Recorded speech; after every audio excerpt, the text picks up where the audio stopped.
Good evening, everyone. This is Model Railroading on a Budget installment number 12, I believe. And I just wanted to, first of all, apologize for being away from YouTube for so long. I've had a pretty bad cold the last 2 or 3 weeks and had planned to upload a video before now, but was hardly able to talk for more than about 15 seconds at a time without coughing, so not a good time to try and upload videos. But just wanted to walk you around the layout here. As you can see, I've got some of the ballast on, and I'm trying to decide where I want to place all of my buildings before I do any more on the scenery. So the first thing I'm looking at here is a team track, probably right in that area somewhere. That looks to be about the only place that I can fit that in. So I'm going to do that there. See, I've actually got a train on the track here, so I can actually run trains on this thing. Over here in the town section, I think maybe the telephone poles might be new. Don't know if they were in there last time. Got some of these construction vehicles down here and a couple of, I think those are either Peterbilt or Kenworth cabs. I guess they're Kenworths. Found those on sale at Hobby Lobby on closeout. I think they're around $3.75 a piece for those cabs, so pretty good deal. Also the flatbed trailer in the back, got that along with this road grader here. So one on the inside for $7.50, I think it was, and then these front end loaders, these large front end loaders, were around $3 or $4 a piece too. So I got a pretty good deal on those. I've got some flat cars that I plan on using those for loads. So layout work, not a whole lot going on there. I've got a few, just 3 of my intermodal cars in here in the yard. Just wanted to see how many I could put in there. Looks like I'm probably going to be able to get about 16 at once in there. So I'm happy with that. And you know, before, I think I showed you the scenery. This sausage box here is actually where I've got all of my modeling tools and supplies, so it's not actually sausage out here on the layout. But anyway, so one of the reasons that I wanted to go ahead and do this video tonight was to get your opinions on some of the buildings and structures that I've completed here. Some of these I completed, some I've picked up at train shows in the last couple of years before I actually started on the layout, and I kind of wanted to get your opinions on these. This factory right here in the front, I think, is one that everyone probably has. I believe it's a Pola kit. Picked that up at a warehouse, at a train sale a while back, and just to kind of make it look different, I sort of kit bashed this pair of silos that you see over on the side here. And I believe way back in maybe video number 1 or 2, I may have shown that. So that's one building. I've got a yard tower here that is, you know, maybe a little bit rough. I need to do some work on making that door look better on this side. This classic Plasticville station, I'm not too sure about that. I think I'm maybe gonna get rid of that. I have the city and industry building set, of which these 6 buildings that you see here, this first one with the blue awnings and this red one over here are 2 of those buildings. I think one's the corner pharmacy, and I think this is the corner cafe. So just trying some experimentation on different kinds of techniques. And I know I've shown this before, that sort of tar paper like roof using masking tape and paint. This one is sort of an aggregate roof. And what that is, it's obviously a piece of styrene underneath there. And I glued a piece of sandpaper to that and just spray painted it gray, sort of a gravel color. Didn't come out too bad.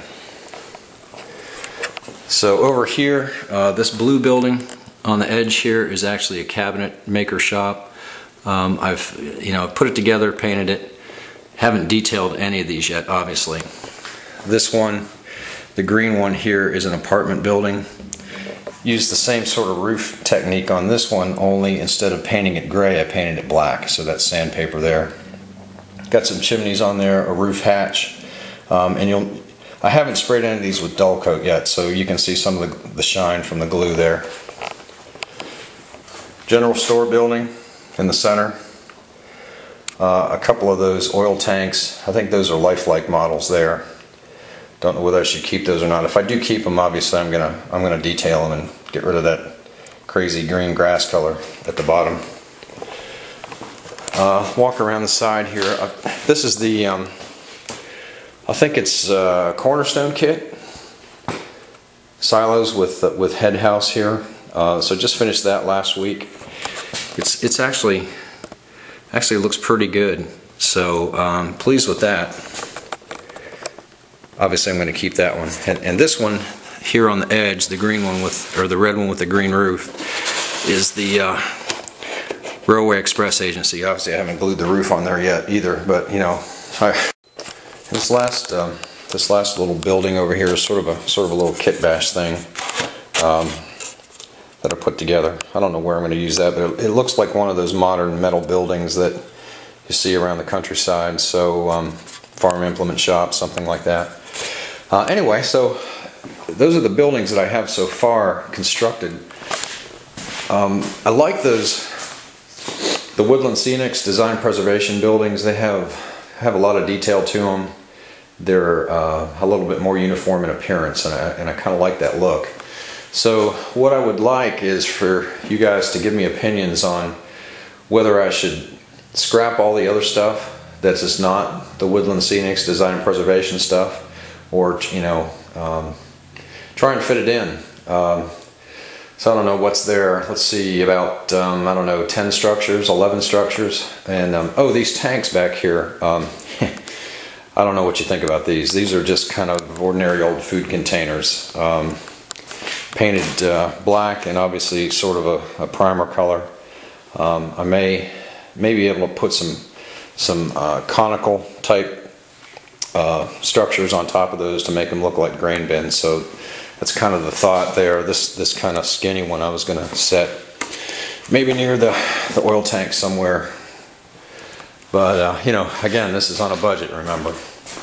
So this stack of stuff right here are all the remaining kits I've got to do, and I'm thinking there's probably 7 or 8 maybe, or more. And so my plan, you know, making a long story really long here, is to build all of the structures and then place them on the layout. Kind of get the best fit, put things where they look good in relation to one another, and then finish the scenery.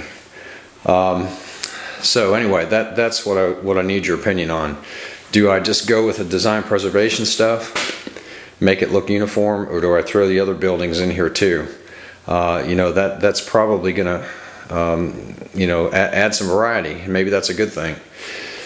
But I suppose maybe you can't give opinions until you see it all together. So you know, I've been working on these buildings.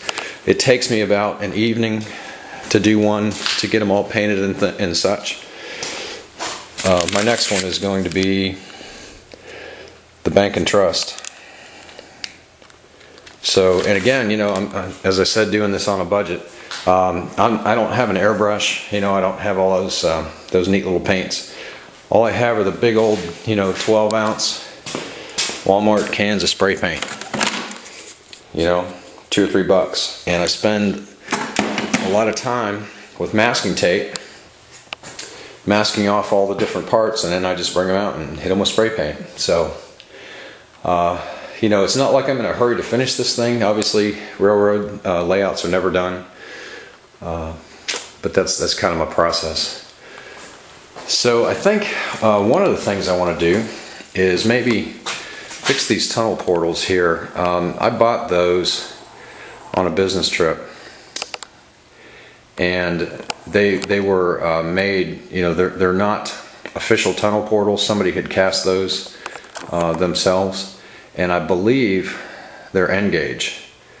They're not really HO because I don't know if you can tell they're at the bottom. I've got them sitting up on sort of a cement, it's supposed to look like cement block. I'm thinking about maybe redoing the tunnel. And the other thing that I'm thinking about redoing, this little wall here on the back side.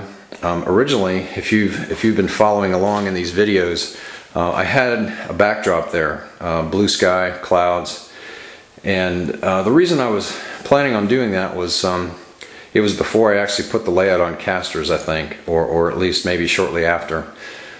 This way, with it on casters, I'm going to be moving it around here in the garage and walking around and enjoying it. So I'm not going to put a backdrop on it. And I'm thinking this kind of wall here is a hindrance. If I take that off, I can probably put some other scenes along the backside here. It's I don't have much room, a couple of inches maybe between the track and the edge of the table. But I can put an extension back there. Put in another scene, make that a usable space. So anyway, thanks for watching. I think that's about all I've got to say tonight. Oh, one other thing. The last video I had put this brown ballast in here, and I had it running the whole way up into the intermodal yard entrance, and it looked, some people liked it, some people didn't like it. I ended up not liking it, so I've just taken it out. I haven't done anything in there yet. So, I've got to redo that, but I'm holding off until I get all of the scenery done, or I'm sorry, all of the buildings done. And so, that's about it for tonight. Again, thanks for watching. Appreciate all the comments. Stay tuned. Talk to you later. Bye.